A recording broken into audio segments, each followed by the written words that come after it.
Eh ben parfait, tu vas encore t'embêter. Attends, mais je sais pas comment tu fais. Bonjour à tous et bienvenue dans cette nouvelle vidéo de l'atelier et dans cette astuce historique de l'atelier.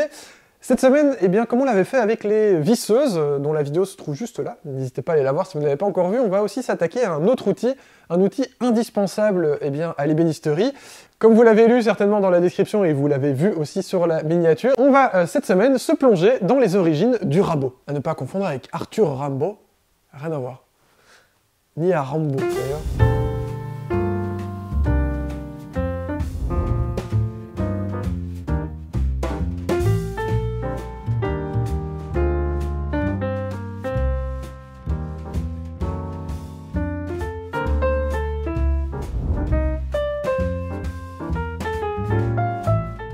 Malgré ce qu'on pourrait croire, le rabot n'est pas le plus vieil outil d'ébénisterie.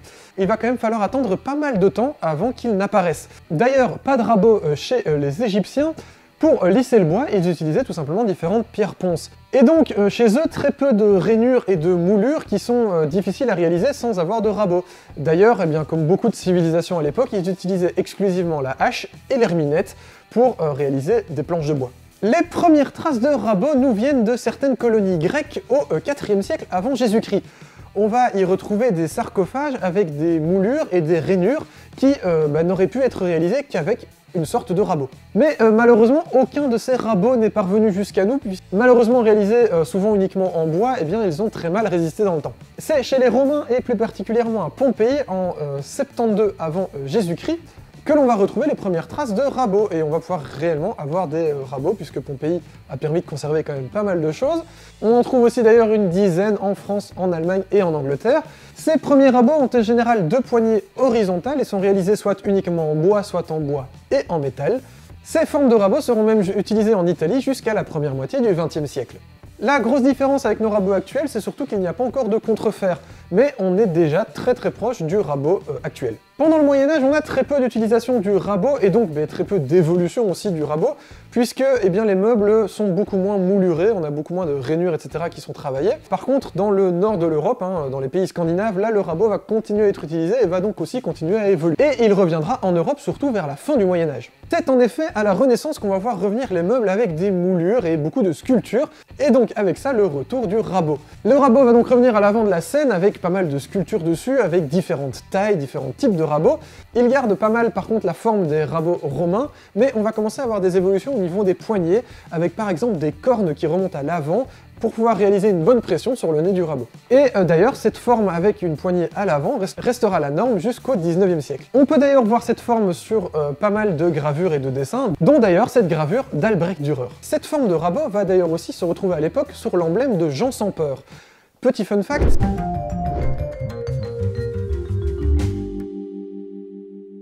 son rival, Louis d'Orléans, a choisi comme symbole le bâton noueux, qui poussera donc Jean sans peur à lui choisir le rabot, puisque un bâton noueux, donc tout courbé, eh bien, pour le remettre bien droit, on va choisir le rabot.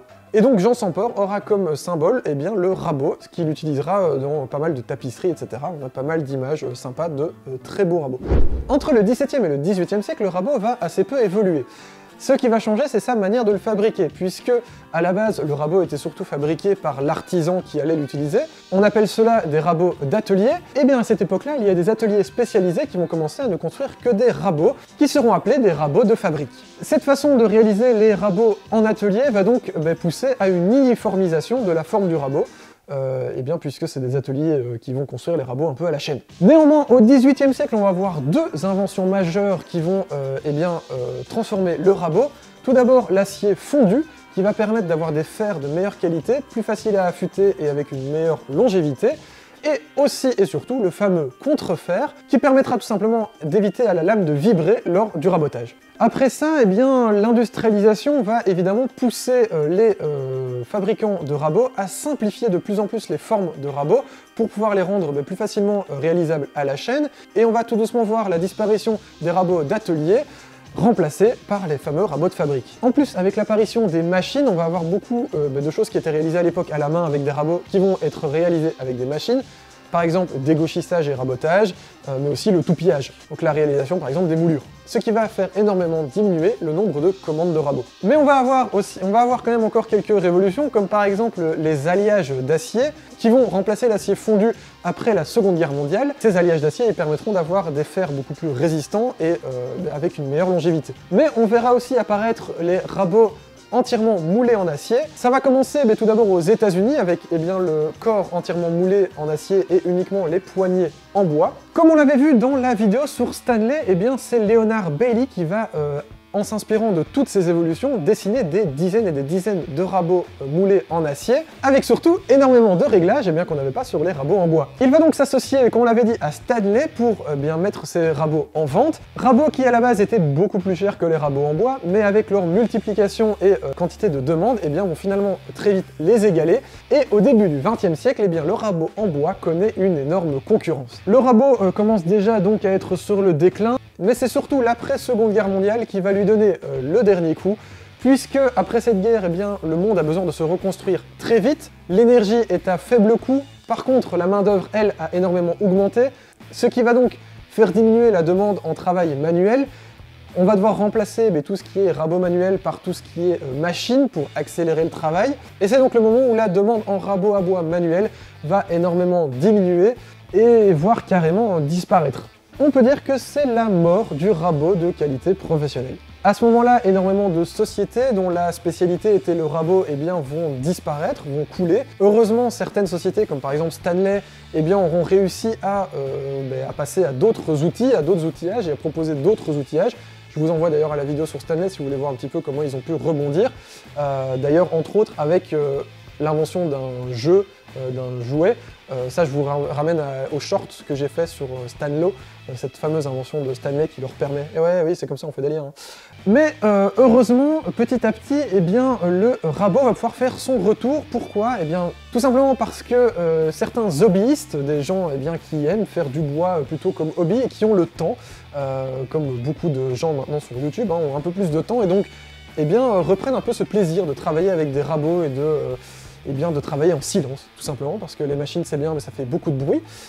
Et puis même certains professionnels commencent à revenir un petit peu à cette envie de travailler avec des beaux outils, magnifiques. On a des outils, Stanley par exemple a ressorti, on l'avait dit dans la vidéo sur Stanley, on ressorti toute une gamme de rabots, mais on a plein d'autres marques. On a Veritas par exemple aussi, et d'autres qui créent des rabots magnifiques, et ça donne même envie de les acheter juste pour les mettre dans l'atelier et les voir, les voir tous les matins en se levant, c'est génial. Donc le rabot revient un petit peu en avant, pas pour remplacer les machines, parce que malheureusement les machines font quand même vachement plus vite que le rabot fait à la main, mais il y a un petit retour pour les irréductibles et ceux qui aiment les beaux outils, tout simplement. On arrive donc à la fin de l'histoire des rabots.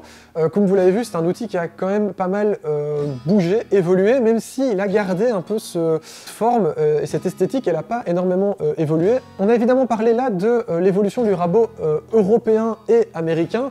On n'a pas été dans les contrées asiatiques où là le rabot a évolué de manière complètement différente, puisque par exemple au lieu d'être poussé, il est tiré. Ça on pourra peut-être en parler dans une autre vidéo si ça vous intéresse, n'hésitez pas à me le dire dans les commentaires si vous voulez qu'on parle potentiellement des outils d'autres pays, parce que l'Asie regorge d'outils bien particuliers, on connaît tous la scie japonaise, mais on a aussi les rabots qui sont bien spécifiques, qui eux ont évolué vraiment de leur manière, dans leur coin, puisque l'Asie a été longtemps un peu coupée du reste du monde, on a chacun évolué un petit peu de notre côté. On arrive donc à la fin de cette vidéo, n'hésitez pas à nous dire dans les commentaires ce que vous pensez du rabot, est-ce que vous utilisez encore des rabots, est-ce que vous êtes plutôt team rabot en bois ou team rabot en métal, allez-y, dans les commentaires, fightez-vous, je veux que vous vous frappiez dessus à coups de rabot.